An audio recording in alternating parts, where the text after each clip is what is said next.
حسان دياب كان طرف أساسي بسلسلة مراسلات عن نيترات الأمونيوم صارت بين رؤساء وأجهزة أمنية بالأيام يلي سبقت الانفجار.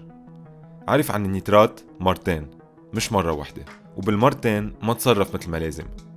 دياب بيجرب يحجم مسؤوليته. شيء غريب جدا انه نحط تاريخ 7 سنوات بآخر 7 أيام. هن أكتر من 7 أيام، وصح دياب ما كان مسؤول عن آخر 7 سنين وما في يتحمل مسؤولية الشحنة ويلي خزنها، بس كل تصريحاته بتدل انه بيعرف شيء ما عم بيخبرنا اياه. ستكون هناك حقائق تعلن عن هذا المستودع الخطير. دياب كان من اول الناس يلي استمع لهم القاضي صوان، ضل تشرين الثاني بلا ما يعطي افادته للاعلام، حتى من بعد ما طلع الخبر انه كان وصل له تقرير من امن الدولة. بوقتها نشرت رواية عن مصدر امني بيقول انه دياب لغى زيارته على المرفأ. صحيح أنا كنت نازل على المرفأ، ولكن صار في مغلوطة ب3 معلومات بين الساعة 8 بالليل والساعة 10 بالليل. من بعد ما اتهم القاضي صوان دياب بالإهمال ورفض دياب يخضع للتحقيق، بيعرف بالملف بآخر 7 أيام يتحمل 7 سنين، وأنا بده يحملني بآخر 7 أيام ما حصل في ال7 سنوات.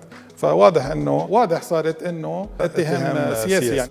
برم على وسائل الإعلام ونشر روايته. ب3 حزيران، يعني بعد 3 أيام من ما النيابة العامة التمييزية ختمت التحقيق كانوا عم يعملوه أمن الدولة عن النيترات، التقى مستشار حسان دياب خضر طالب باللواء أنطوان صليبة من أمن الدولة ومساعده. بيقول دياب إنه طالب سأل صليبة عن التطورات الأمنية، وبيجاوبه صليبة ومساعده إنه في ملف المرفأ، بيخبروا إنه كمشوا 2000 كيلوغرام TNT بمرفأ بيروت. طالب بيتصل بدياب وبيخبره. دياب بيطلب ينزل على المرفأ تاني يوم قبل ما يطلع اجتماع للمجلس الأعلى للدفاع ببعبدة، وهون بتوصل له 3 معلومات المغلوطة. أول معلومة اجت بعد ما كشف الرائد محمد عبد الله قائد الحرس الحكومة مع أمن الدولة على المرفأ، مش واضح أي متى، بس بحسب دياب بين الساعة 8 بالليل والساعة 10 بالليل. عبد الله بلغ دياب إنه هن مش 2000 كيلوغرام، هن 2750 طن. تاني معلومة صلح إنه المادة مش TNT بل نيترات أمونيوم. بيقول دياب إنه ما فهم بوقتها شو هو النيترات الأمونيوم، وفهم من الإنترنت إنه هو سماد زراعي. بس رواية أمن الدولة بتناقض هالقصة، وبيقولوا إنه كانوا واضحين مع دياب بهيدا الاتصال. سألوا رئيس الوزارة قال له شو هو؟ قال له شو معناتها الأزوت؟ قال له معناتها كل كيلو أزوت بيساوي 600 جرام TNT. نعم. قال له هل قد الوضع ما بيسوى؟ قال له نعم. قال له شو عملتوا؟ قال له نحن اتصلنا بالقضاء وانختم المحضر. قال له أنا بكرة نازل على المرفأ. ثالث معلومة وصلت لدياب من بعد هالحديث، تلقى اتصال بيقول إنه المادة مش جديدة، صار لها 7 سنين وما بتحرز. من مين هالاتصال؟ مش واضح. أمام المعلومات المتضاربة لغى دياب زيارته.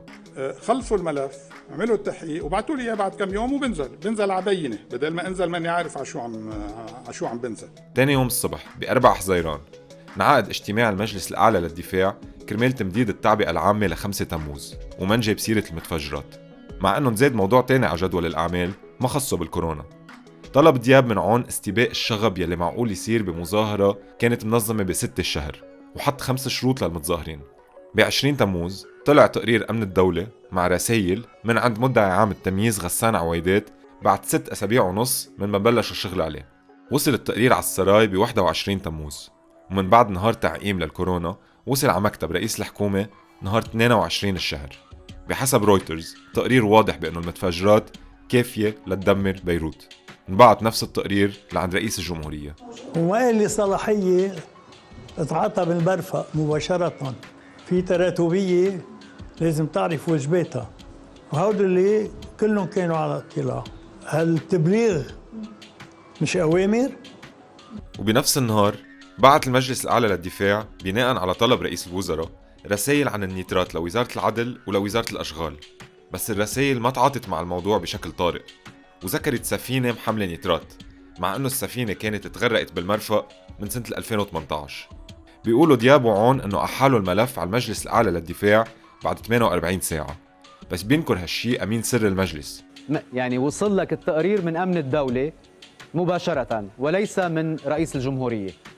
أنا وصل لي التقرير من جهاز أمن الدولة، وصل بواسطة البريد على الأمانة العامة. نعم. ب 28 تموز انعقد اجتماع للمجلس الأعلى للدفاع انحكى فيه عن الكورونا والاعتداء الإسرائيلي بالجنوب وما نجاب سيرة النيترات.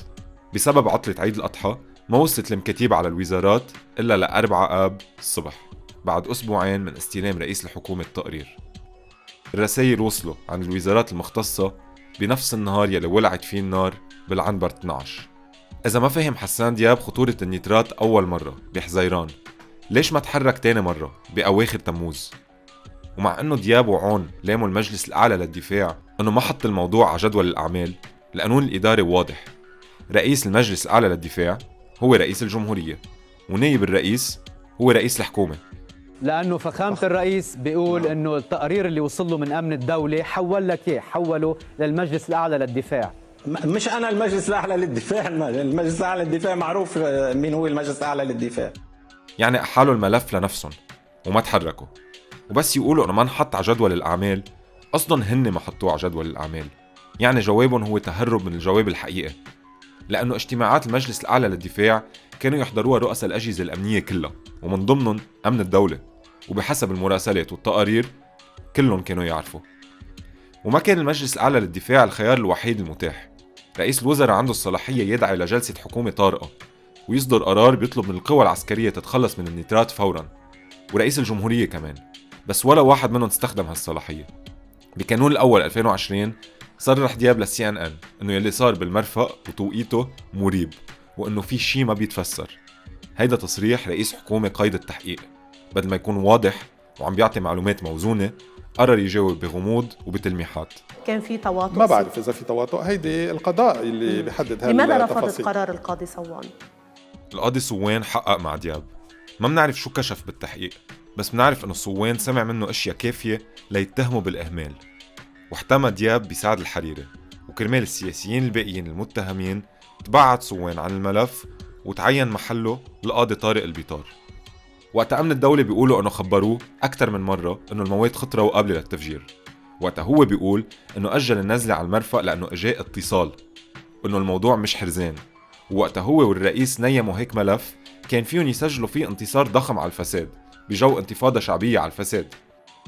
بيتخطى تسلسل الأحداث هيدا سردية الإهمال، وبيصير لازم نتطلع بفرضية إنه دياب عم بيتستر على معلومة خلته يتناسى النيترات شهرين.